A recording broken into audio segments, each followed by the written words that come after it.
Assalamu alaikum wa rahmatullahi wa barakatuh. Bismillah walhamdulillah wassalatu wassalamu ala rasulillahi wa ala alihi wa ashabihi ajma'een.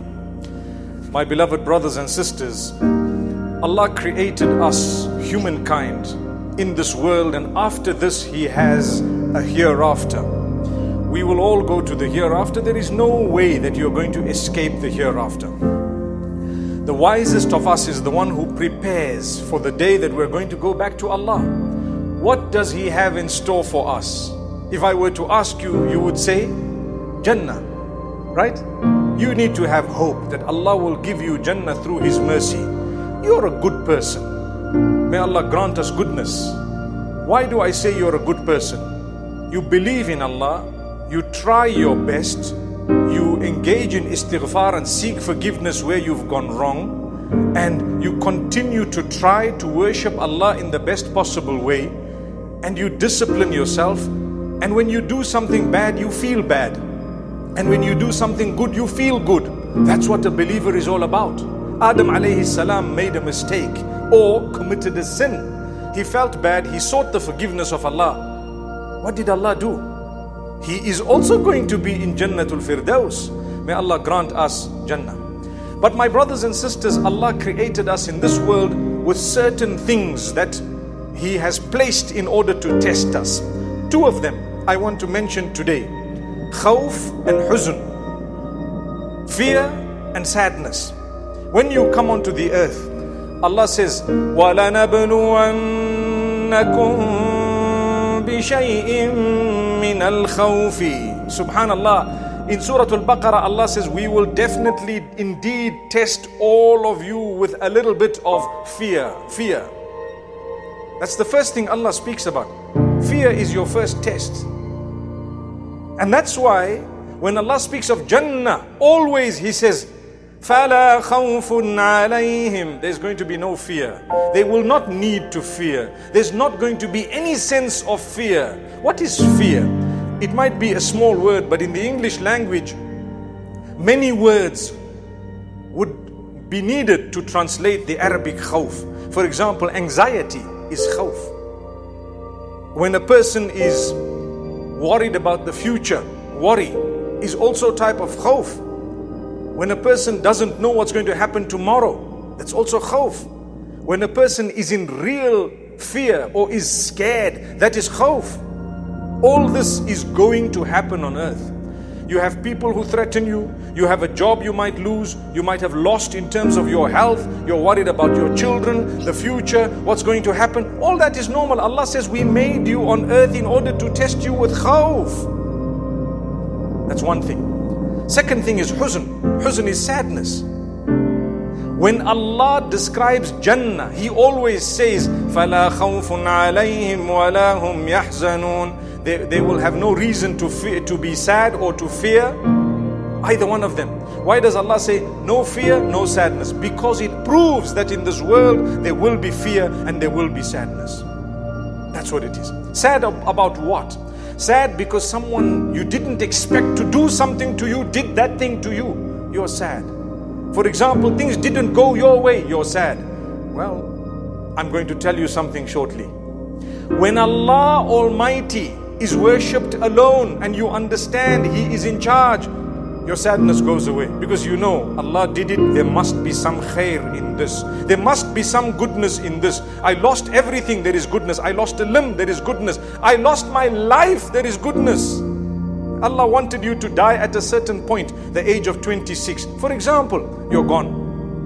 That's not a bad thing. People who are left behind might think it's a bad thing. For as long as you got Jannah, Rabih al-Bay'a. The deal was profitable. Subhanallah. If Allah says, I take you away now, but I give you Jannah, go. It's worth the deal. Allahu Akbar. May Allah grant us ease. It's easy to say it, right? Wait until someone comes and says, let's go. It's not going to happen that way. But when Malakul Maut comes, when the angel of death comes, you can't tell him, 2 minutes, I'm coming. No, not at all. So khawf and huzn, these are two things. Like I said, Allah tells us in Jannah there's no khawf, no huzn. There is no fear, there is no sadness. In this world there will be fear and sadness, but when you worship Allah, Allah will take away sadness and worry, fear, even in this world. فَمَن تَبِعَ هُدَايَ فَلَا خَوْفٌ عَلَيْهِمْ وَلَا هُمْ يَحْزَنُونَ. The term khawf and huzn have been repeated together 14 times in the Quran. Most of them, or 6 of them, are in Surah Al-Baqarah, where Allah says, if you follow the guidance we sent you, there will be no element of fear, no element of sadness. Wow. Why? Because why should I worry? I laid my trust in Allah totally. I tried my best. I'm a good person. I worship Allah. I don't maltreat people. I don't cheat and deceive. I don't backstab people. Today, the backstabbing on earth is such that it will create fear in you.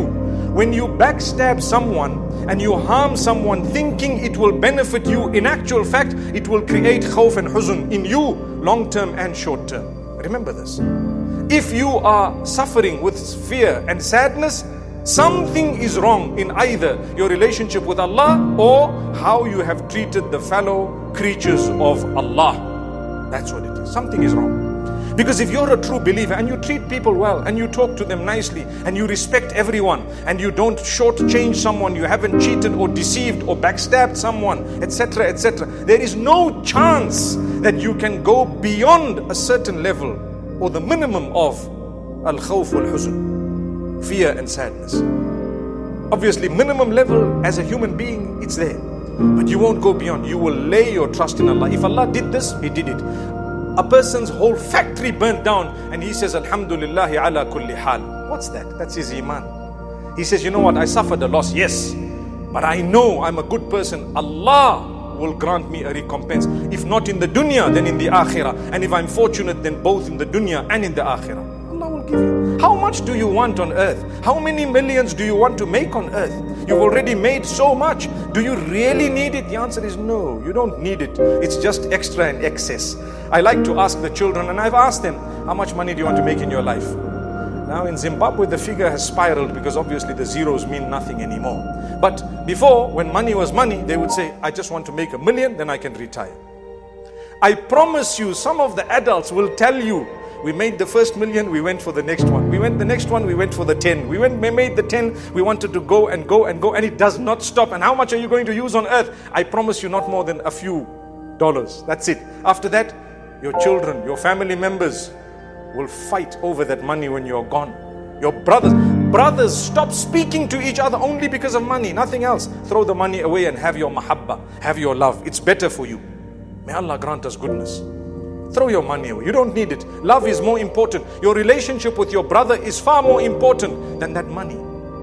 But you don't realize, if I were to ask you, put a value, put a price tag upon the money, upon the relationship you have, you cannot. You want happiness. How much are you going to pay for happiness? I want to give you another example. People fear. What did I say earlier? Fear and sadness. Right? That's the topic today. Fear and sadness. How in the Jannah it's not going to be there. On earth it is there. But if you have a relation with Allah, Allah minimizes it to a bare minimum. La khawfun alayhim wa la hum yahzanun. Good relationship with Allah. Why should I fear? I lay my trust in Allah. So you have, subhanallah, a person. What would he pay for one heartbeat?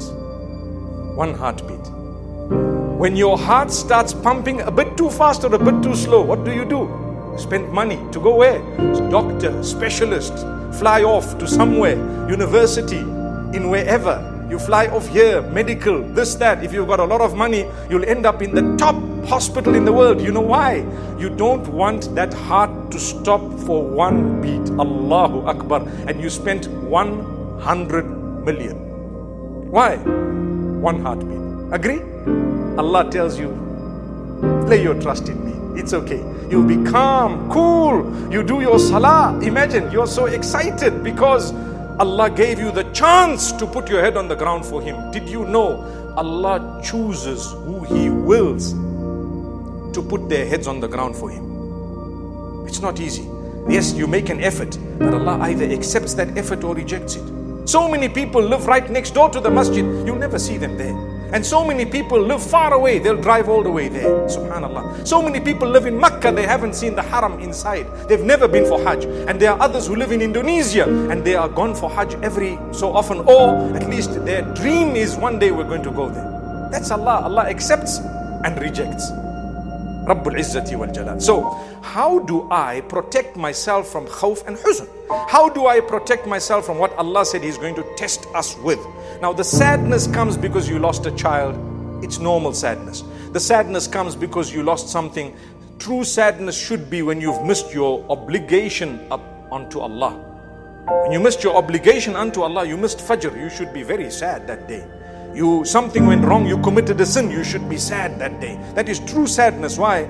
Let me seek the forgiveness of Allah. And then you should be happy that Allah showed you a door to come out of the sadness by seeking forgiveness. Rabbul Izzati wal Jalal. My brothers and sisters, how should I minimize this? Allah teaches it to you. 14 times in the Quran He has told us these qualities of these people. If they do good and they worship me and they believe in the last day, they have no reason to fear nor to be sad. Leave it in my hands and trust me. That's it. If you have tawakkul in Allah, you won't have a problem. What is tawakkul? To lay your trust in Allah and to leave things in the hands of Allah after you did what Allah gave you in terms of capacity to achieve what is right. Let me give you a quick example. People say, hey, there is a virus, nothing will happen to you except by the will of Allah. We agree. Nothing can ever happen except by the will of Allah. We agree. But when Allah has given you the understanding and the capacity to do some form of precaution, some minimum form of protecting yourself, you need to do that. You need to do that because that part, Allah left it in your hands. Then you lay your trust in Allah. When you have a false trust in Allah, you say, Allah, nothing will happen except by your hands. I'm just going to carry on as though there is no lion in front of me. If the lion will bite, it will bite. If it won't bite, it won't bite. And guess what? Subhanallah, you're bitten and eaten. That is suicide. Because why did you throw yourself when Allah says, وَلَا تُلْقُوا بِأَيْدِيكُمْ إِلَى التَّهْلُكَةِ? Don't throw yourselves with your own hands into destruction and death. That's what Allah says. So, I will be in my car, I will close my windows when I'm going to the lion park and I will make sure I don't misbehave. Then if the lion tears open that roof and mauls the person and eats them up, don't worry. That was always in the taqdeer of Allah in a way that you won't be questioned about it. You played your role and Allah did the rest. But when you did not play your role, then you have to answer to Allah. Why did you pretend like you were a wise crack? That's the word.